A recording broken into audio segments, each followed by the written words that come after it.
Mima, I'm Dory. Mga Mima, may nag-message sa akin. Sabi niya, gusto niyo daw sana maging affiliate, pero daw nahihiya daw siya mag-vlog. Nahiya siya gumawa ng video. Plus the fact na hindi siya marunong mag-edit at wala talaga siyang alam. Hindi talaga siya marunong at hindi talaga siya magaling. Eto mga Mima, ang a-advise ko sa inyo, ha? Mga Mima, walang taong magaling sa una.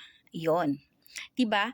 Walang taong umpisa pa lang magaling na. Hindi mga Mima, pinag-aaralan 'yan at nasa experience 'yan. Yung pagkakaroon niyo ng experience, ayun ang magtuturo sa inyo unti-unti kung paano mag-edit, kung paano maging maganda yung video nyo, kung ano ba yung magugustuhan ng tao na magiging video nyo.